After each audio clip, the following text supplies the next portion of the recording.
That is the closing bell on Wall Street, and now it's market domination overtime. We're giving you full coverage of all the moves to get you up to speed on the action from today's trade. Yahoo Finance's Jared Blickery joining us now with the latest market action. Jared. Thank you, Josh. It is a big reversal day. Let's just start with the Dow. That was down 386 points, 0.8%. That's not a lot, but in consideration of where we began the day, which was much higher than we closed, it is a big, wide-ranging day. And even more so in the NASDAQ Composite, down 2.15%, closing very close to the lows of the day there. And basically the opposite. The first half of the day was in the green, second day in the red there. S&P 500, pretty similar story to the NASDAQ, down 1.5%. Also want to show you the NASDAQ 100, which was up 2%, then closed down more than 2%. Very, very rare occurrence. And this is something you tend to see after more pronounced market sell-offs, like what we saw in April, not when we're only 7 or 8% from market highs. So we'll be digging into that, Josh and I, in about 30 minutes. Also want to show you where the VIX closed today, 26.51. Here's the 3-month chart. You can see this is going to be the highest level since April, and also taking a look at the VIX of the bond market, the ICE BofA Move Index, that is the highest close in about 2 months. So lots to dig into there. And let's just skip over to the sector action, where we have only staples, that is XLP in the green here, up about 0.8%. XLK, that was in the leadership position earlier this morning at 9:30 a.m. I remember it clearly, but it is now down 3%, and industrials taking second place, down about half of that. Inside the NASDAQ 100, what a difference a few hours makes. Nvidia was a leader early on. It was up about 5%, closing the day down about 3%. Lots of dark red in here. Of the mega cap names, we're seeing Amazon, Broadcom, Tesla down more than 2%. And if I show you, here we go. Here's the chip space, and we're seeing lots of outsized losses here. If I sort by performance, you can see Light, that is Lumentum, down 13%, Micron down 10%, Western Digital 9%. A lot of the frothy names that have done very well, some of these names up triple digits this year, they are just having a tough time today. Here's the software sector, not as much dark red as the chip sector, but nevertheless some big losses here. Oracle down 6%, Cisco down 3%, PanW down about 7% there, Datadog down almost 10%. And checking out the meme stocks as a proxy for risk, that is another very different picture. That was almost all green this morning. I would swear I remember it being all green. Not so today. Robinhood down 10%, Coinbase down 7%. And speaking of crypto, not looking pretty there. Bitcoin down 3.5% over the trailing 24 hours. We are now looking at an 86 handle. So lots of carnage going on in the markets. And as I said earlier, the trouble in stocks today began when Bitcoin cracked 90,000. That was sometime, I believe, around 11 a.m. Don't quote me on that. So very risk-off flavor. And guess what? Tomorrow is options expiration. So there's some options wonkiness going on with there too. In there too, that's exacerbated the selling today. All right. Thank you, Jared. When Nvidia's earnings beat, providing some relief for tech investors, the chipmaker's stronger than expected revenue outlook for the fourth quarter, slightly easing concerns that the recent cool down in AI-linked stocks signal a longer-term slowdown. For more on the tech trade, let's get to Epistrophy Capital Research Chief Market Strategist and the Drill Down podcast host. That would be Cory Johnson. Cory, great to see you as always. Let's get right to this big debate, Cory. And the big debate, the big question being, are we in an AI bubble? And you just got another, of course, data point there with that Nvidia earnings print. But I'm curious how you think about and answer that question. Are we in an AI bubble? And what is a bubble, Cory?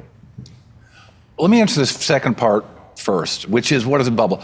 A bubble can only be seen through the rearview mirror, right? We only know if it's a bubble if the results that are bet upon do not reveal themselves, don't actually happen, right?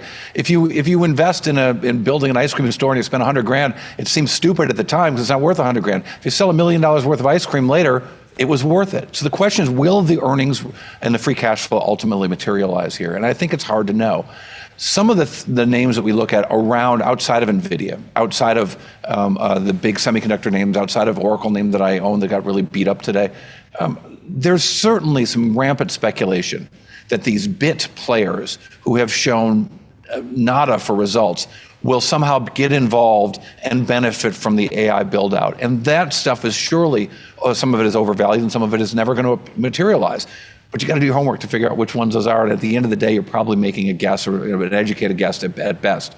And I think we certainly have seen some companies that have horrible results benefiting from just having the word AI associated with them. What about this theme, Cory, of this kind of circular web of investing we see? Nvidia makes an investment and then, in OpenAI, and then the company will commit to, okay, it'll use Nvidia's products and services. Now, importantly, Jensen Huang actually addressed that, right? He said, we are expanding the reach of our ecosystem and we're getting an investment, he said, in what will be a very successful company, oftentimes once in a generation company. Others, though, Cory, on that theme of sort of circular investing, there's some investors who've been throwing kind of yellow caution flags on that. I'm just curious how you think about it. I've been thinking, I think I need to write a research piece. I've started working on one this morning about what the bubble was in the dot-com era and what it wasn't. And a lot of the things that we saw in the dot-com era, and that is the comparison is made the most. You didn't make it, but it's one I keep hearing about and reading. Don't remember what really happened there. They talk about the valuation of Cisco. They forget about companies like Diversinet and JackHenry.com that were all the rage back then and ended up being zeros. And I think that one of the things going on there was some really shady accounting. Among that accounting were these capacity swaps for the big carriers at the time of Quest and Global Crossing and Enron and WorldCom. And those companies were counting revenues that never came to exist. They were counting as cash coming in, pieces of paper signed with no deals ever intended to be done, and fiber that was dark that was never ever going to get lit. We don't really see that happening right now. Now, there's surely some other chicanery going on out there in the world right now. But the notion that Nvidia is engaging in some vendor financing or taking a piece of some of their customers' success is something to keep an eye on, but it just, to me, does not seem as egregious as what I saw in the dot-com era. And yes, I'm calling myself old there, or proving that I am. The both of us, Cory. Listen, I want to get your take on another name, and not Nvidia, but let's talk about Oracle, which is a name I know you like. We've talked about this. Yeah. It is still up strongly for the year. It has taken a hit, though. It's down pretty hard from this peak in September. I see analysts, all right, they're flagging some concerns, or at least questions. I see them flagging OpenAI concentration risk, they say, debt concerns, they say. How do you respond? It's amazing to me that the market looks at the valuation of this company after what they announced in the most recent quarter and says the company has added zero value by taking their remaining performance obligations from, call it, $70 billion to $300 billion. I'm rounding massively off. But it's just amazing to me that the market right now is looking at this with such a skeptical notion. I mean, Oracle went out there. Look, if you said 2 years ago to Amazon and Google, or Amazon Web Services and Google and Microsoft Azure, and you said there's a company called OpenAI and they're going to give someone a $300 million contract or $200 million contract, $200 billion contract, sorry. Who wants $200 billion contract? It'll be massively profitable, even if it's not software. Oracle was the one that went out and captured that contract. And I've got to say, again, I'm totally biased, I own the stock, but kudos to Oracle for winning the biggest contract in the history of mankind. I mean, why is the company less valuable for winning that contract? Will OpenAI pay out all that contract? I expect that they will. But the notion that they won't pay anything there, that Oracle's worse off for getting that contract than they were for not getting that contract, seems kind of silly right now. But it does reflect market sentiment right now. And I think that, I was among the moves in the market today, I was really surprised by was a sell-off in companies like Lumentum, a stock that I don't own, but I cover. Light is the ticker. You saw the huge sell-off in Palo Alto Networks. The huge sell-off we've seen in other kind of secondary and tertiary AI plays right now. And I think it really reflects the market looking for revaluation. What PE ratio is really too high? What PEG ratio, price to earnings growth, is ridiculous? Let's get out of those names. And that doesn't seem to me, but it does seem there's some baby to bathwater, which is kind of what a flush out looks like. You look at the VIX today, and I'm a tech guy, I'm not a market guy as much, but if you look at the VIX today, you can see some real chaos and people just selling things because they could, maybe not because they were really doing fundamental valuations and technical analysis. I'll get you on this, Cory. You mentioned you own Oracle. Do you own Nvidia? And if not, Are you kicking the tires on that? Strong report, strong guide, and hey, it finished down 3% today. Yeah, I don't want to step into the stock market guy, because what I do is I look at technologies and try to figure out what's happening well. I just want to let you know what my biases are for my personal portfolio. But what became clear last night with both the numbers from Nvidia and the guidance from Nvidia is that there is massive, incredible spend actually happening. It's not just RPO's predictions of spends and some handshake deals. It's not just accounts receivable and deals that haven't gone through yet that will be booked in the future. We saw tangible results, massive tangible results of the greatest quarter any company has ever reported in the history of business. And a year later, yet another greatest quarter ever from the history of business from Nvidia. We know that spending is happening, and it has never been more clear than it is today that there is going to be a massive spend on AI, and Nvidia is going to capture a lot of that. And what happens with these business models in the future? We shall see. I like the odds of a lot of these companies. The fact that Nvidia is now the largest networking company ever, bigger than Cisco's networking business as of the announcement yesterday, shows us that there's huge spend in semiconductors. There's huge spend in data center build-out. There's a huge spend in networking, and there's going to be great opportunities there for businesses and, yes, investors. Cory, we'll leave it there. Thank you, my friend. Appreciate it. Good to see you, bud. A new report from Oxford Economics showing a sharp increase in Gen Z unemployment, rising as much as 3.5 points for teenage workers. It comes at a time when economists warn the U.S. may be entering a jobless expansion. We have one of those economists on with us today. Joining me now is Michael Pearce, Deputy Chief U.S. Economist at Oxford Economics. Michael, it's great to see you. I want to dig right into that data point you bring up. Gen Z unemployment picking up here. What is going on there? What's driving that, Michael? Yeah, pleasure to be here. So what we've seen is a disproportionate increase in the unemployment rate for particularly younger workers. And really, we've seen that across industries and across different skill levels too. Even though it's more concentrated among college graduates, we're seeing unemployment rates for younger workers with less education also rising. I think this really reflects kind of a broader trend we've seen across the economy of an increasingly bifurcated economy. The headline numbers remain very strong, but what we're seeing is an unusually big divergence between different parts of the economy. And I think this reflects where we are in terms of the labor market in particular. Obviously, getting that first rung on the labor market is the most important step to economic security for the younger generation. And what we've seen over the past 18, 24 months now is really a labor market that is a no hire, no fire labor market. So if you have a job already, wage growth is still reasonably strong. Layoffs remain relatively low, notwithstanding the announcements we've had over the past month.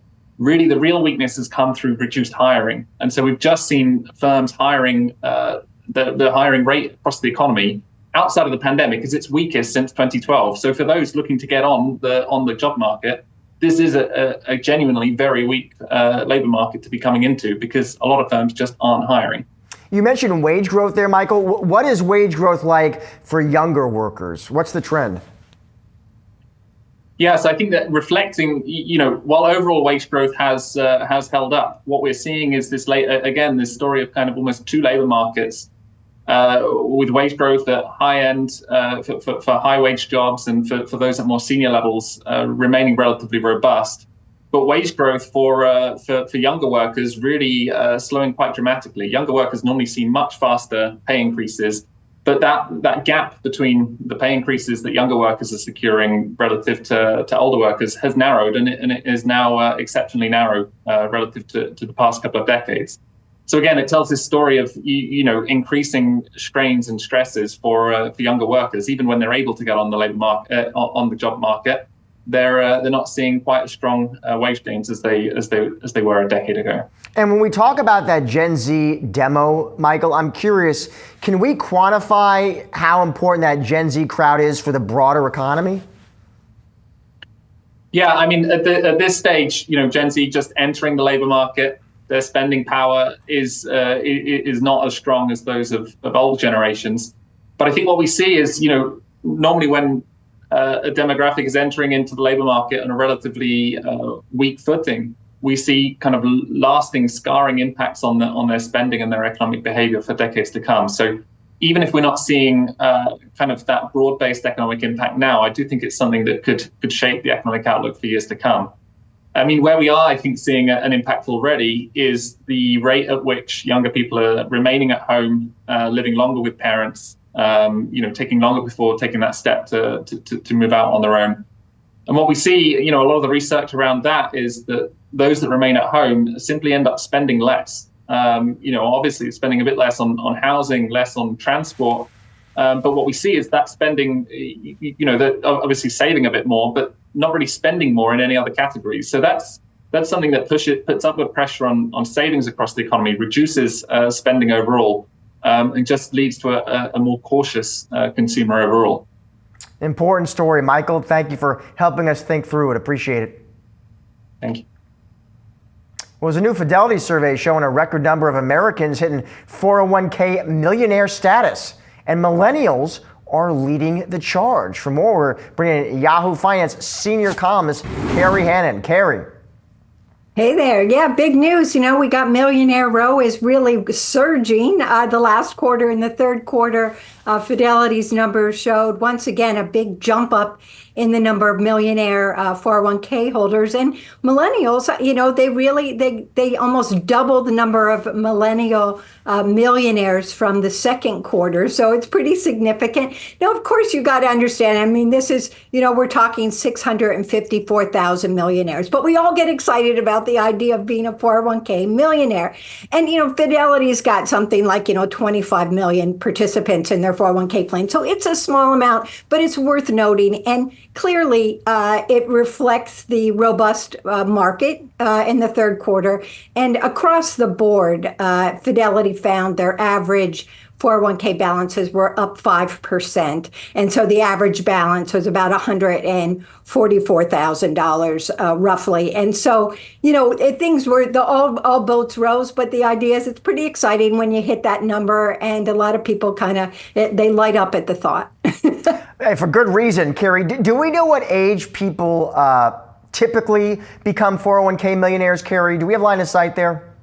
Yeah, Fidelity has kind of dug through those numbers. And when we talk about the millennials, we were talking about ages 29 to 44. The average 401k millionaire at Fidelity is nearing 60 years old. The bulk of them are Gen Xers now because boomers have started to pay down, pull out, I should say, withdraw from their retirement accounts to a certain degree. But these individuals are really, they've been at it a long time. They've been saving for over 25 years in a plan, and they go for it, Josh. I mean, they really save. The average savings is like 17.6%, and then if you roll into the employer what they add into it, it's 26.2%. So this is a big commitment to saving in retirement accounts that these folks make. And the final observation, which you totally get this, is that they regularly contribute to the retirement accounts, no matter whether the market is up or the market is down.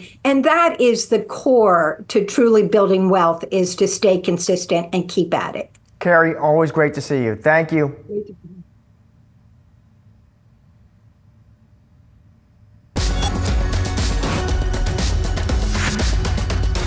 Time now for to watch Friday, November 21st. We're going to start off on the earnings front. BJ's Wholesale capping off a busy week of retail earnings on Friday. It's been a mixed bag so far among the big box retailers. Analysts expecting a tougher quarter ahead for BJ's compared to last year. The company did well last year because people were stocking up after a port strike and hurricanes, but the company should still grow sales with more people coming into stores but buying less. And taking a look at the Federal Reserve, we're going to be getting some more commentary from multiple Fed officials on Friday. This is coming after comments from Director of the National Economic Council, Kevin Hassett, on Thursday. Hassett telling Yahoo Finance that he's humbled to be on the short list for Fed chair and that every candidate puts a high priority on Federal Reserve independence. And finally, another read on the consumer. That's coming in on Friday with consumer sentiment. Economists forecasting that number to rise compared to the prior reading to 50.6, signaling that consumers are feeling slightly more optimistic about the economy. Well, that's going to do it for today's Market Domination Overtime. Be sure to come back tomorrow at 3 p.m. Eastern for all of your coverage leading up to and after the closing bell. But don't go anywhere. On the other side of the break, it's asking for a trend, and I've got you covered for the next half hour with the latest and greatest market-moving stories Stay tuned.